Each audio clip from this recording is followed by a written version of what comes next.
We're live? I think so. We're alive. We're alive. We're gonna try to do a crafting challenge. We call them the outdoor dunny, and the challenge is we have to finish it by the end of this live and ask a billion questions. So Dustin, what's your bowel movements like? Well, they're great in the morning.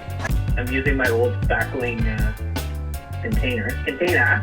What's your biggest failure / risky moment / dangerous moment in your crafting life? It could be in any of your creative moments.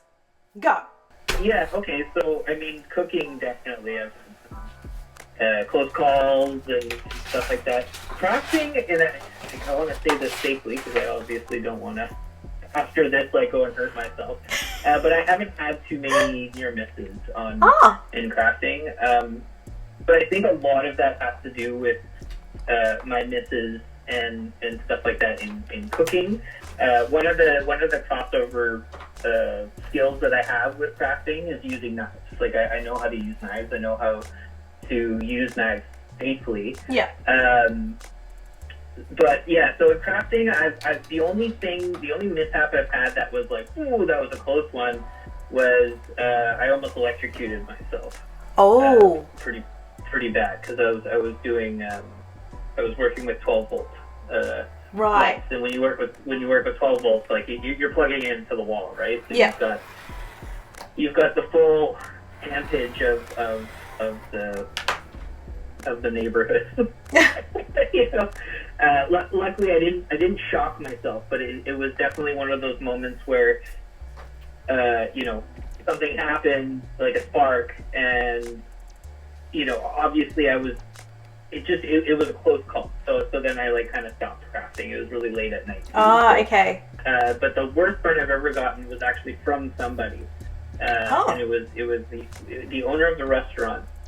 And it was a restaurant called the Ruby, and it was just opening, and I was helping opening it. I told him, I was like, hey, I'm pulling this stuff out of the oven, just stop for 2 seconds. Yeah. Because if he bumps me, yeah, there's burning hot oil all over me. Yeah. And he's like, yeah, no, he goes, yeah, no problem, and keeps on moving and bumps right into me. And spews burning hot oil all over my forearm. Yeah. Do you still have that scar? Well, I have a tattoo over it now. Oh, right. You can't really see it. I hate it when I get a bruise, and it's one of those clear bruises. The no bruises. It's tender to touch, and you know that there's a bruise right under it. But I just hate it when it doesn't go purple, and it doesn't go different. Purple, green, then yellow. It's just such a bummer when I don't get that. Me and my friend, we whenever we get a good bruise, we share it with each other. Just send a text message just with a bruise, and I'm like, that's a sick bruise. Bit jelly. How badly have you stuck yourself together with super glue? What's the weirdest super glue incident? I've never had a weird super glue incidences. They're always super annoying. Right, because you haven't you haven't stuck your hand to your face, or Well, I've stuck my fingers together many times, and snagging my clothes and stuff like that, especially. Okay. With glue. But yeah, no, I haven't. Super glue, I just get really frustrated and annoyed with it. Yeah.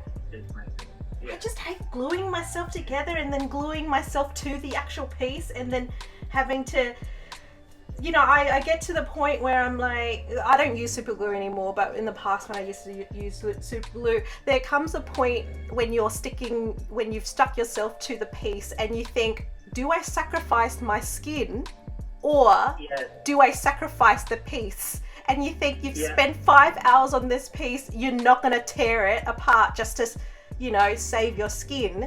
That kind of crosses your mind, which is the funniest thing. You kind of go, okay, I want to keep this piece of artwork, but skin grows back. It's okay. 100%. Speaking of which, I'm using super glue right now, actually. Yeah. And the reason being is because we don't have a lot of time. I'm disregarding my end scale. I'm just kind of making it. Me too. And I'm not going by any scale. yeah, it's gonna be. I don't have the A. So in my past life, I went to art school, Sydney College of the Arts here in Sydney, and I wanted to be a painter and whatever. I found the glass studio, and I was a glass blowing student, and I blew glass. I loved it.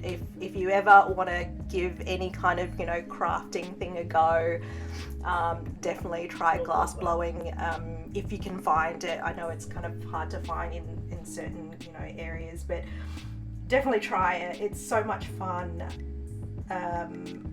Playing with molten glass that looks like honey that you want to touch is quite, and I like to touch everything, anything that looks juicy, I'm like, I need to touch it. Anyway, the glory hole in that, whilst we were, in the glass blowing studio that year, the little thing that lights up, it's kind of like a, lighting up your stove. Right.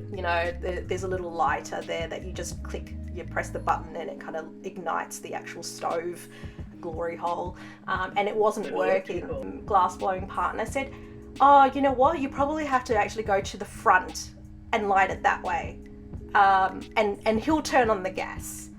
And I okay. And without thinking, without even going, and I was like, you know what, that sounds right.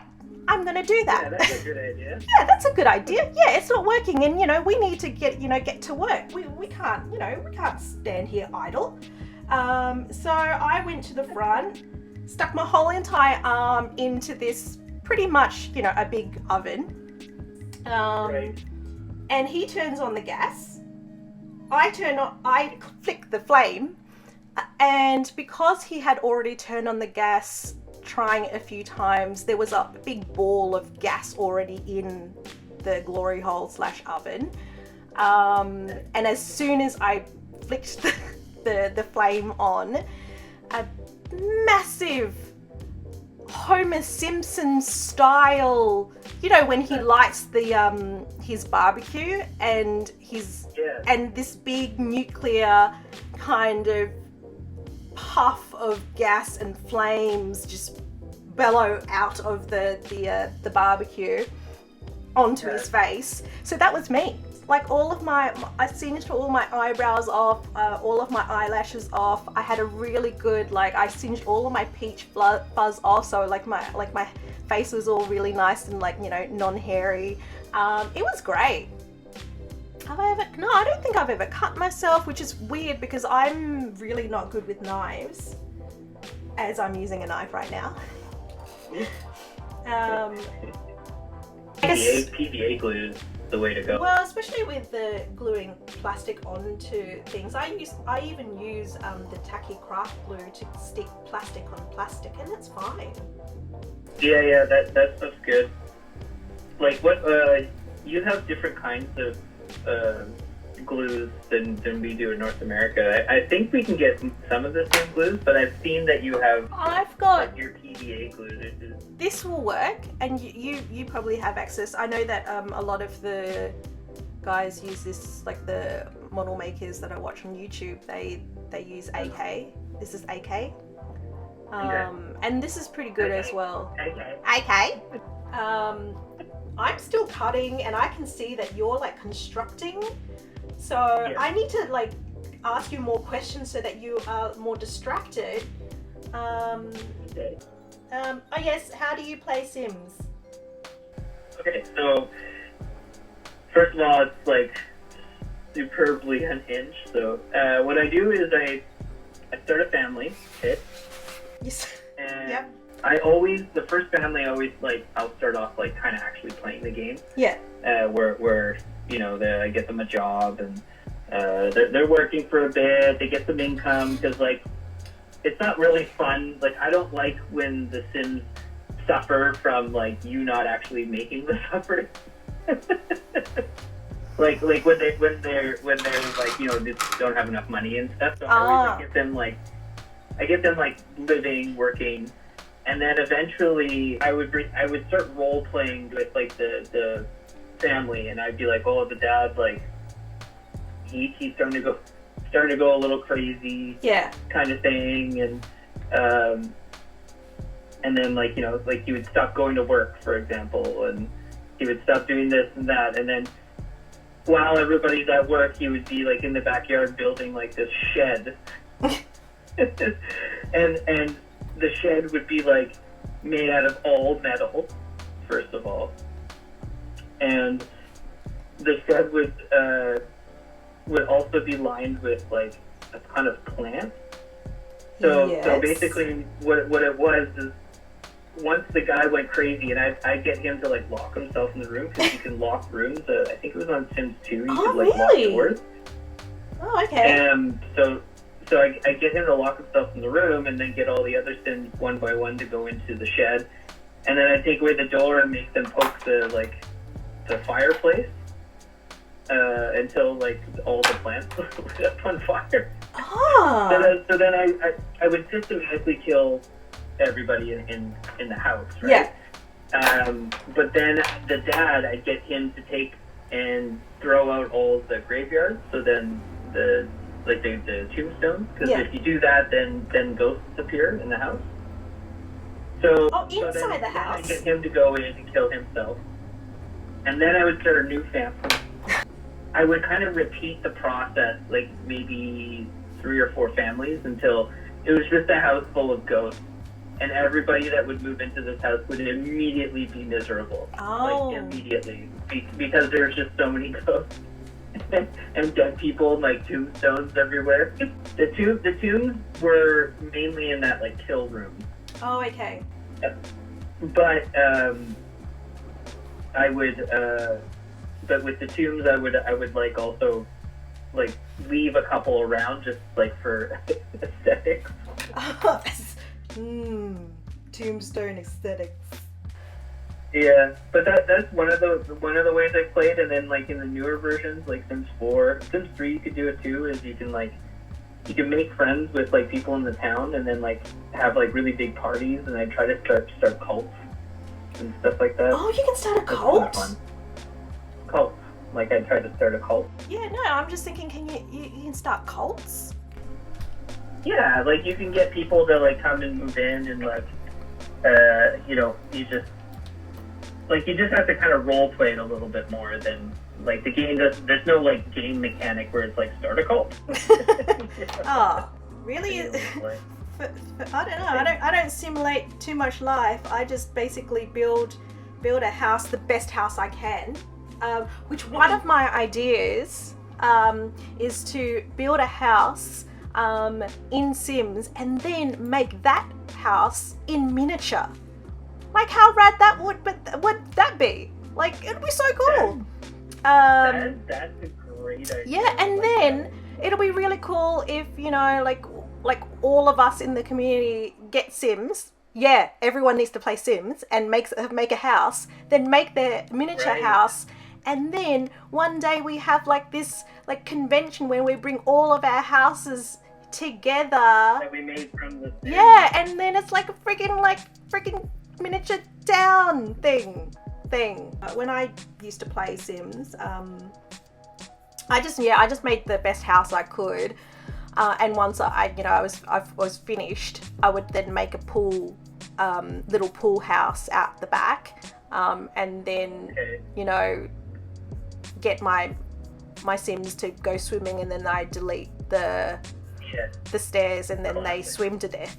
I mean, sometimes I do kill them by burning them, but I don't know, for some weird reason it just seems so mean. Like I don't know, watching someone burn. I know, they scream too. It's hilarious. And then look up at the camera and they're like, boo boo boo gee, boo boo boo gee. We have Raw. Hey, Dustin and Mylyn. Hey, is the chat for questions? Yes, it is for questions. Yes, please. We're just where are you both drawing inspiration for your outhouse? Western cinema, personal experience, grandma's house. That's a good question. That's a good question. Yeah. I'm drawing it from like very kind of cabin fever type outhouses. Like, I've been playing Red Dead Redemption, so that's kind of where I'm drawing my inspiration from. I was going to make an outhouse just from my head space, you know, from memories and whatever I've seen on cartoons and things. But I'm not very good at that because I'm really particular on like the details and I want to get the details right. So without Dustin, you know, looking up because I don't want him to see it, don't look up. You cheated. No, it's not cheating. It's reference material. We did not create a rule. Yeah, so this is what I'm gonna make because I really want to make the little roof. And I'm not going to say what the roof is because I want it to be a surprise. But yeah. You got corrugated paper, don't you? For sure. Oh, action figure sold separately. Super glue in the beard is the worst. You know what? I wish I had a beard so I can actually say that. Because ever since I was little, I've always wanted a beard so I can like think and do this. And just stare out a window and like just stroke my beard and look like I'm really in deep thought. Because like me doing this, it doesn't look like I'm in deep thought. It looks like I'm just like, I don't know. I don't look like I'm in deep, you know. Yeah, see? That looks heaps more well educated. Door open or door closed? Dustin, who do you think I am? The door is going to be hinged so it can be open or closed. Thank you very much. Wow. Yeah. I'm definitely not doing that. What? Yeah, no, I'm not. But you've gone to the trouble of like doing a full-on frame for it. Like, look at that. Yeah, because this is how I do it.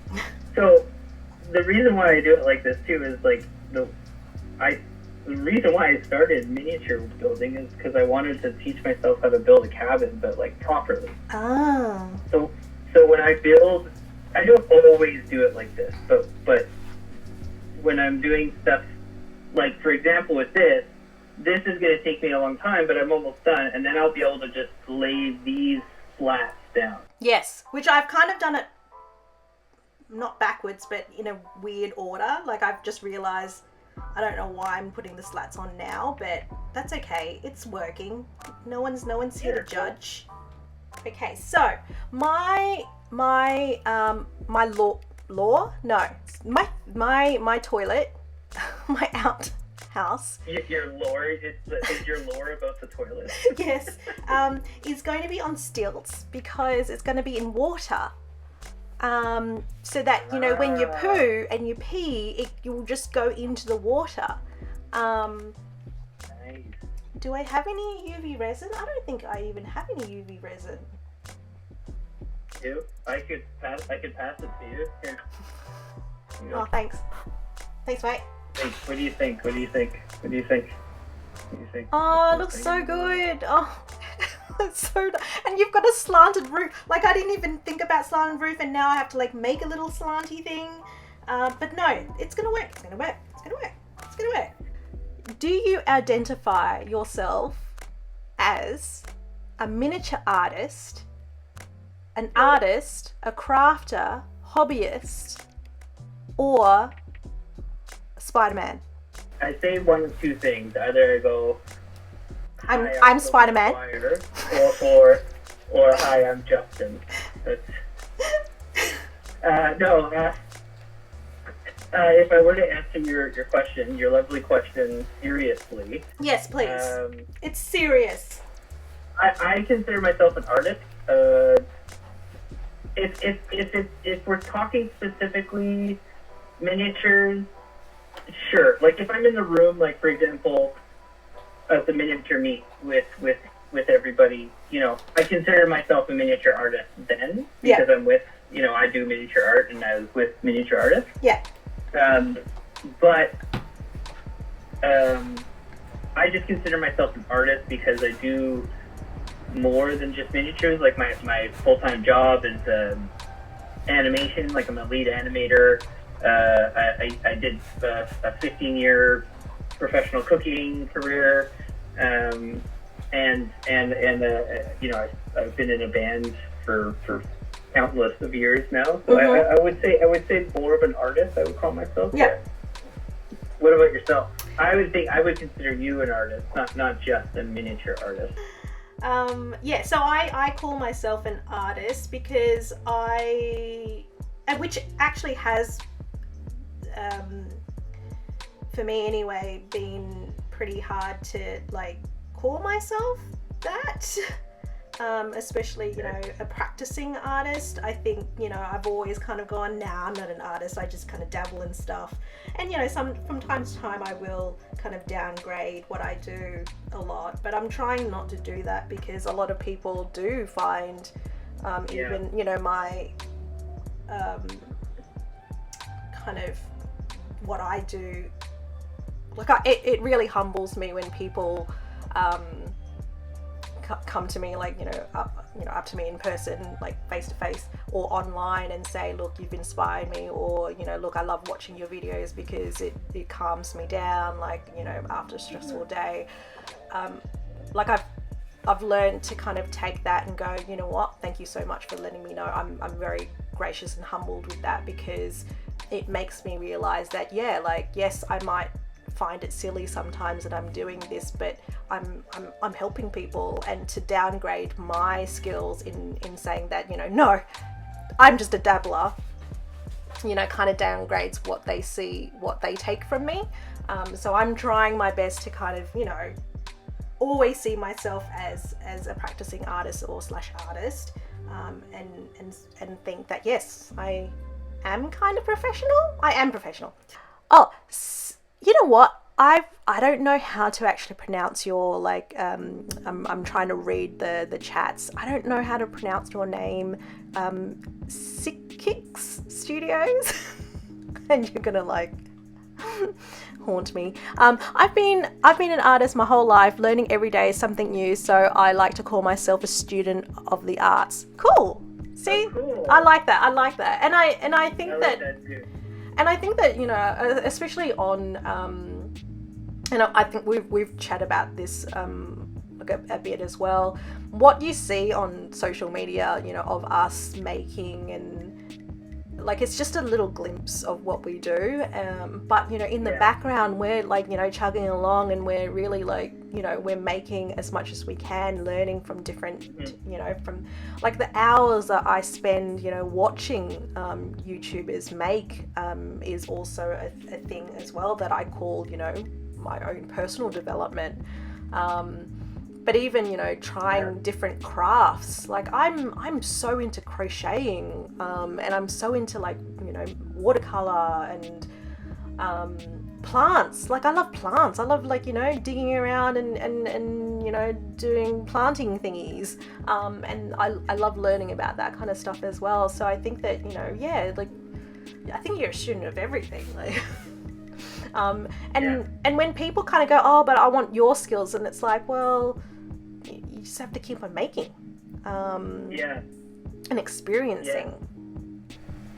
Honestly, I still sometimes get that feeling of like, oh man, I wish I could do that, or I wish I could do this and stuff. But I always remind myself that, you know, like, you just gotta keep on going. You gotta practice. But also, like, and I talk about a lot, also, it's, for me, knitting. I want to be a great knitter. Like, I do. And I don't know, I think it's because... Sounds like you want to be a grandma. Yes. Knitting. Yes. I want to be a grandma. So much. But with knitting, it just doesn't feel good. Like, when I do it, I can knit, I can purl and do all that kind of stuff, but it doesn't float my boat. It doesn't spark joy. Like, I like the end result, and I think that and I try to say this to people in a nice way. You don't have to, like, if you like knitting, you can just watch knitting. You can watch people diamond dotting and enjoy it that way. There is no problem there's with no obligation. There's no obligation. And if you are itching to do it, do it. Like, you know, like for me, every now and again I have the knitting itch and I will try it, and I will quickly understand and learn that, you know what, my hands don't like this. My brain doesn't brain and doesn't brain in like knitting. And I just go, you know what, I've tried it again and I'll leave it for another 2 years. And I might try it again in, like, you know, 3 years time. But I think you also need to be kind of, you know, gentle on yourself and understand that, sometimes you might like something and you want to try it, but, you know, your body might not like it. It might not like gel. Totally. Cybart, would you two ever consider working in another scale, like smaller or bigger? Oh yeah. Good question. I jump all over the place with scale. I don't know if you do that too much, Mylyn. I feel like used you to. stay in N scale. I stayed in N scale only to, in my head, I'm thinking in 20, 50 years time, when I can borrow back all of my work, I'd like to put it all together and create, you know, a zombie land. And it's all kind of roughly in the same scale type thing. But I think that for me, like even this, I've made it from, you know, my toilet. I've made kind of just from the air. I haven't scaled it to anything. And it's really, it's kind of, I stick kind of within this kind of handheld scale. I just really like it. It's quite soothing to me. Yeah, but you've always, like, your scale since you were a kid has always been super small. Yeah. Or if I do make things, because I used to be really into making insects and like fish and things like that out of paper, and I'll make it to scale. So I'm also obsessed in making things to scale when they are quite small. Yeah. Yeah, like my main scale is 1/24. That's my comfort zone. Yeah. Like if you weren't like, if you didn't have a ruler with you, would you always just kind of fall into that? Like it just automatically comes out of you? No, not at all. Actually, the scale that I'm working in right now is kind of the natural scale. This is probably 1/30th scale, I would say, or 1/35th scale, somewhere around there. I kind of like I will for math reasons I will go for 1/24 scale because it's pretty easy. But the other reason why I like 1/24 scale is it's the perfect medium to get some really high details, but also being able to kind of cheat a little bit. Yeah. Like I find when you get bigger, like dollhouse scale, and bigger than that, especially like when you get into like even Barbie scale, like when you have to really focus on those details. Like the bigger the scale, the more detail you're able to put in. But the bigger the scale, more materials and all that kind of stuff. Yeah. And same. That's not my quote, by the way. That's a David Miniatures quote. Oh, really? I've always said that as well. Like I've always thought that, N scale is so perfect for me because I can get in, like ram in so much detail, but the detail is like fuzzy detail. It's pixelated detail. It's, exactly. It's details that you can kind of make up. And yeah, like I love the fact that I can kind of trick the eye. I nearly broke it. And not have to spend so much time. Like it really scares me. Like I was watching the ad for Best in Miniature, and how they work in what was it, the 1/12 scale. It's 1/12, yeah. And I was like I'm not on the show and I'm already freaking out. Like I'm watching the trailer and I'm anxiety thinking I I don't know how to like add like all that detail to it. So yeah, kudos to people that can work in a bigger scale. Like I love it. Like, and I would love to but then again, it might be the knitting. It might be knitting, like, you know, it might be just the fact that my body just doesn't like it. Like I like looking at it and I love, you know, experiencing it with my eyes, but I just don't want to do it myself. What skill have you always wanted to work in but never have?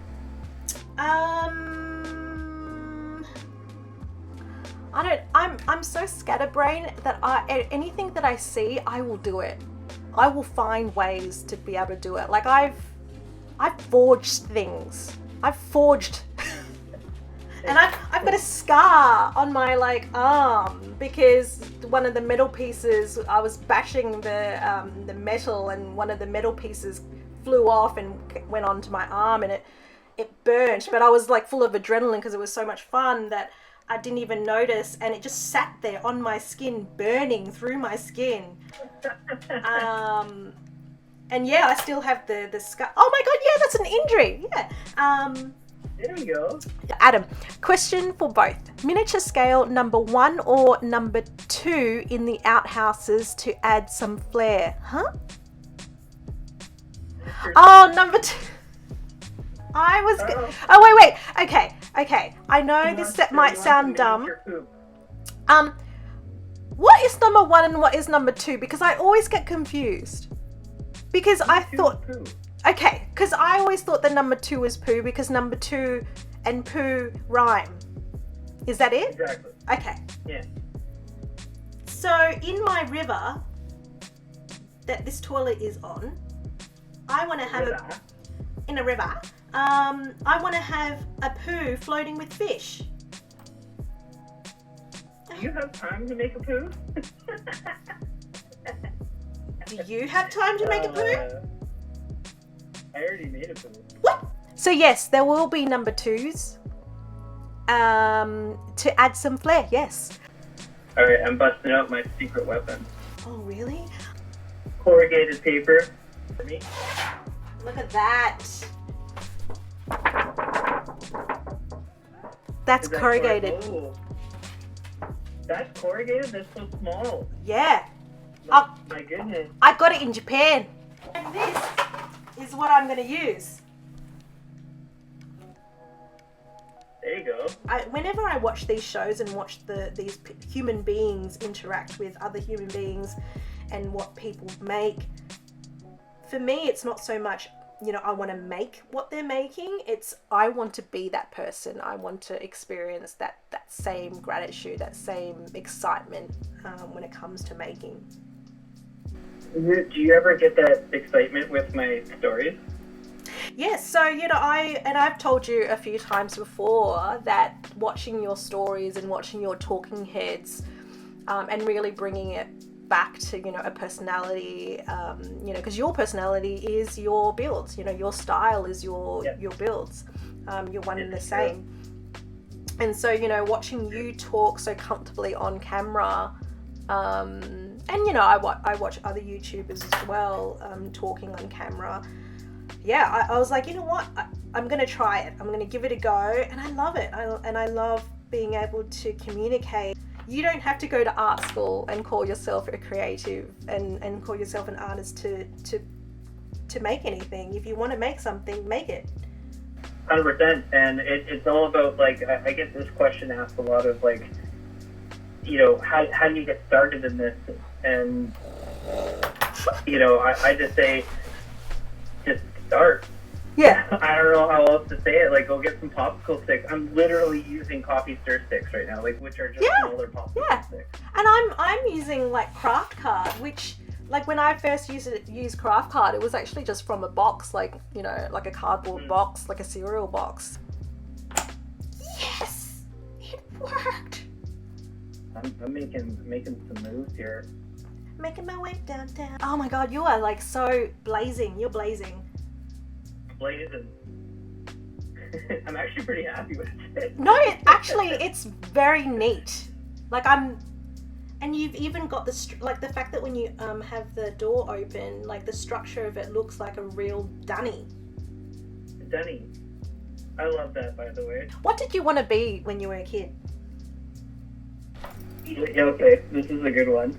So, like, you know, most people would assume, like, I want to be a policeman or a fireman. I want to be Spiderman. I wanted to be a paleontologist. Oh. I love dinosaurs. That is so, because So, I love dinosaurs too. Yeah, I still do, actually. So there's this museum in Alberta. It's in close to Calgary, Alberta, or even close to Red Deer, Alberta. And it's in the west of Canada, and it's called the Royal Tyrrell Museum. And every time I go back to Calgary, if I have a chance, I'll go to that museum. And it's a dinosaur museum, and I just fell in love with dinosaurs. Like, I just absolutely love them. And, you know, I'm an 86 baby, so I fell in love with dinosaurs, and then Jurassic Park came out. So, like, it was epic. Also, so you can just say, but I was into dinosaurs before Jurassic Park. Yeah, like, I was, like, the original hipster for dinosaur lovers. Shit, I lose this one. In high school, I got into music is what kind of took over my life. Oh, okay. Music, and that I played football, which I wasn't really into, but I kind of was like following in my brother's footsteps a little bit, I guess. Yeah, and I just like I always loved dinosaurs, but I wasn't really a bright kid, to be honest. Like I didn't do my homework. I hated studying. I did not like going to school. I was daydreaming all the time. My teachers thought I had like ADHD or ADD. Yeah, so once I got into high school, it was like very obvious that I wasn't going to become a paleontologist. And cooking was like, I actually tried to get into, I wanted to go to school for jazz.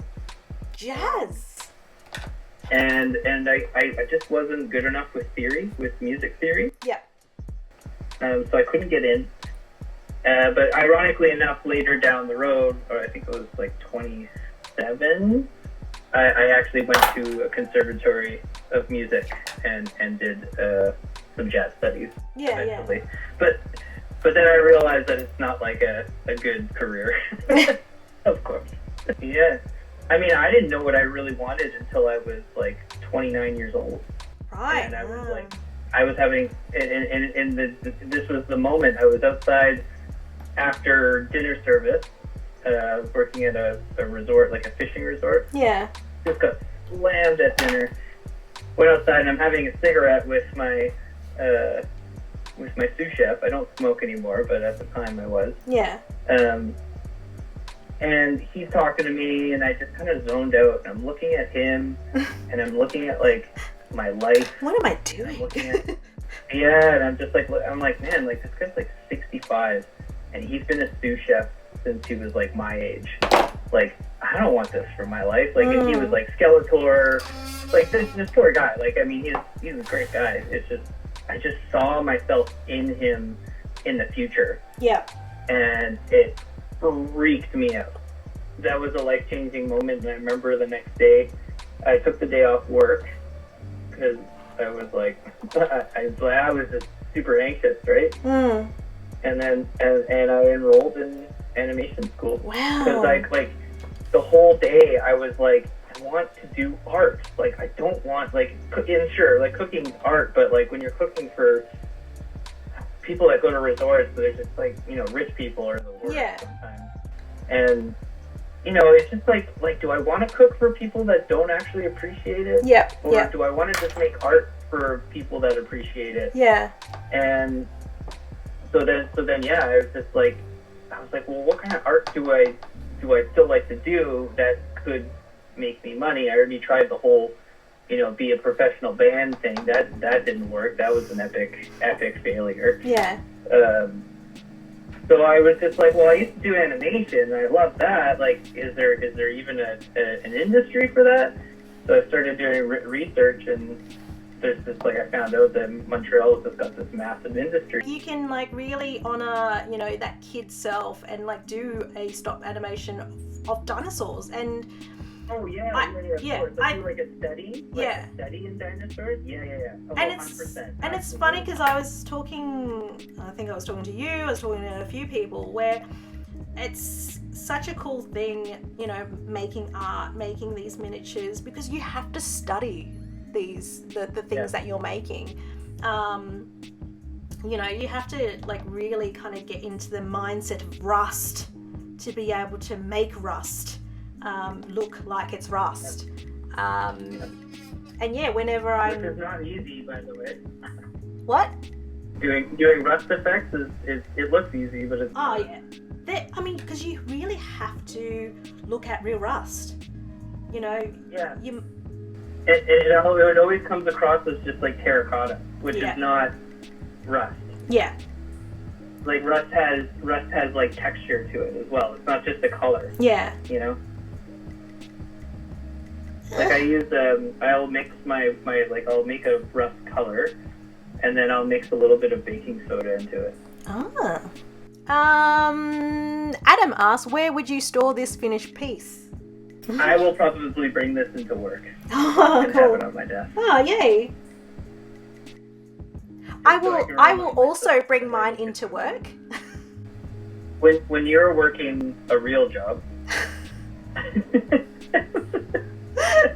Yes. Did you like to save your poos for work? I really don't. Like, I didn't. I'd say probably only in the last like few years that I've been comfortable enough to poo outside of the home.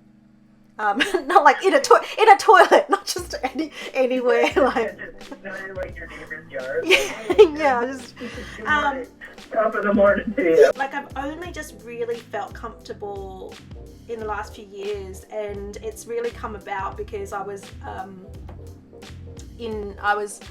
when in Rome. I was in Rome, and we went to do a little bit of a tour of the Vatican, and I was like thinking, there is no way I can like run out and like find and go to the hotel, which was luckily very close by. But yeah, I was like, I don't think I'll be able to make it in time. And so I just went into the toilets in the Vatican and I pooped. And yeah, it was very satisfying. I mean, in more ways than one, but I was like, you know what? No one cares. Everyone pees, everyone poos. Yeah. Like, it's just natural. Just do it. Like, and you know what? At the end of the day, if someone, you know, is like giggling in the next stall because you're, you know, popping a poo, who cares? You're just, you know, you're not gonna see each other ever. You know, maybe while you're washing your hands, but other than that, yeah, it's fine. Everyone poos. So I was, and I think that kind of made me feel a little bit better about, you know, pooing in public, but also like I then, you know, at work you'd have too much for lunch or whatever, and yeah, you'd have to pop a poo at work as well. You know, I'm always a firm believer of pooing on the clock. Get paid to poo. I can't leave the house without a poo. You gotta do that. You have to poo on your own throne, but then you save one for at work. Oh, really? No, look, if I don't have to poo at work or in public toilets, I won't do it. If I can save it, I will save it. But I know it's not healthy for me. I'm that guy that's standing in the urinal and farting at the same time. That's me. And people look at me. Amazing soundbite. Freaking, that's a reel. I need a hole for the poop to come out. Okay, that's the hole. That's the hole for the poops. How do you feel about secrets? in the crafting world? How do you feel about it? Do you I feel like there's no such thing. I feel like we all do everybody else's techniques, but maybe slightly different. The way I look at this kind of stuff is like how I look at cover songs. Is that a band will do a cover song, right? But they will, in the credits, they'll credit the original band, right? Yeah. And they will take the structure of the song, like the skeleton, the bass, all the important parts, and they'll make sure that makes it into the song, but then they'll take it their own direction and put their own style onto it, right? Yeah. And I always use Metallica as a good example because they have lots of amazing cover songs, and they are able to capture a song, and you're like, oh man, it's Metallica covering this song, but you know it's Metallica because of the style, because they're playing it a bit different.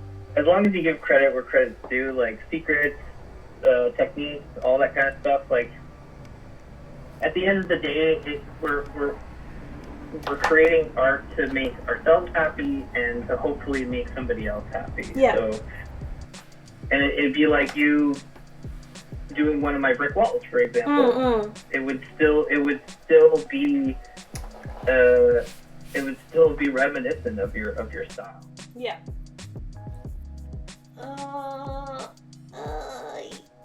Man, I love dry brushing.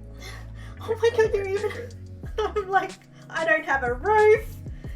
I have nothing. I have a hole in the ground. Okay, what do you prefer? Do you prefer to be the art director, the creator, or do you prefer just to make? Excellent question. I would prefer to be the art director. However, I would be the art director that would be more hands-on. Yeah. Because I would still want to make. Yeah. Oh yeah. And I wouldn't want to not have that. Yeah. So, yeah, great question. I mean, yes, definitely art direction, but that's like kind of like the leadership qualities in me. Is I definitely gravitate to that a lot more. What about you? I'd rather people tell me what to do. Okay. Because I think I like that too sometimes. Depends. But. I'm really obedient, and I love being able to be so aware of what you need as the leader. And it really brings me joy when I have worked with you for so long that I've watched you as you're working. Even if I came to a new job and you're my new boss, I love just being aware of your movements and going, okay, he's searching for something there, and I bet you any money, because he's actually doing some weathering now, he's probably going to be after a paintbrush. I'm going to go and get it. Here's a paintbrush. Every team needs somebody that's willing to take that on. Like, yeah. Sometimes there's just too many cooks that want to be, and I say too many cooks, like too many cooks, that like want to be the leader. Yeah. Right? The leader of the pack, but it doesn't work out that way. Yeah. So now I'm using the AK to stick the plastic onto the paper. So I'm using AK Wolverine glue. So here, this is what I've done. I have to stop here because my thinking it needs to dry. Oh my god, you've even got it. But I'm gonna do a little terrain on it. Oh my god. The corrugated paper didn't turn out as well as I wanted to because it's kind of like bowing. Oh, is it? Yeah, see, it's kind of bowing a little bit, but I guess it's got like that old so school. I guess it kind of makes sense. Yeah, no, it really makes sense. No. No. It makes sense. Okay, so this is mine. If you want to look up. Yeah, I do. Cute. And then I'd poop in that. Get this. Door opens. Oh, see? I glued my door. Oh, you need I privacy. glued it. You need some privacy. I'm not But fucking. I haven't made the toilet bowl yet. Like the thing that you sit on. So it's really just got a hole. It's got a hole in the ground. Like this toilet bowl thing. Yeah. You know what I mean? So I have to make that. But I've got a hole, so if I don't get time, then you just sit there. So David asks, I wanted to ask you what that stick is you use for glue. Oh, okay. So this.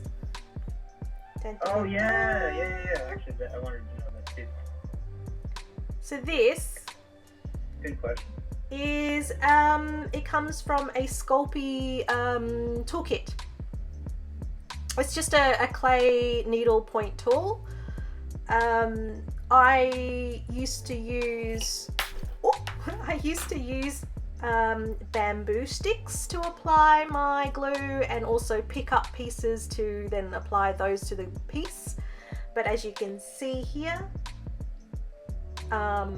if I don't wipe it, then it becomes a chunk. And I like picking off the glue. Like, you'll see me do it a lot in these, where I'm like always just picking off the glue on this. It's just so soothing. Yes, def get one. David said, thanks Mylyn, we'll def get one. Yeah. Yeah. I love my toilet. I absolutely adore my toilet. And I think I saw this on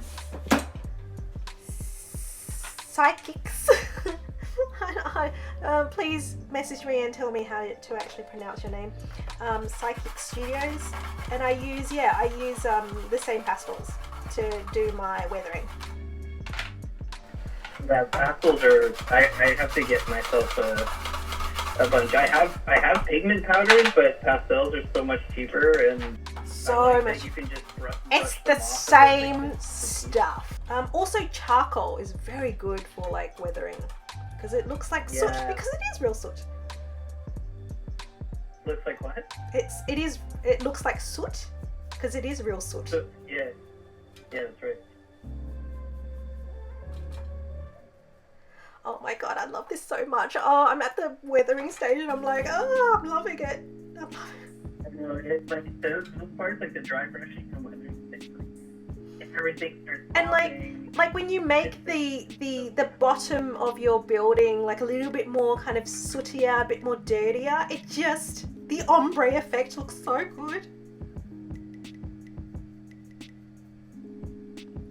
Poke that little bit of and then isopropyl didn't mess anything up. Can I do weathering on the inside, because do I want poo marks on the floor? Yes. Just in case, you know, you've missed the toilet. I made mine kind of already poo brown, the wood, so it just kind of blends in. Oh, Dustin, I love this so much. When we do our next challenge, it'll be so cool if you made it with us.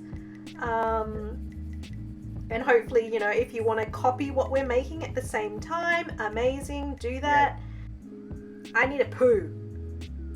What do I get to contain my poo? I'm gonna use the PVA and just hope to the crafting gods that I didn't overdo it with the craft glue.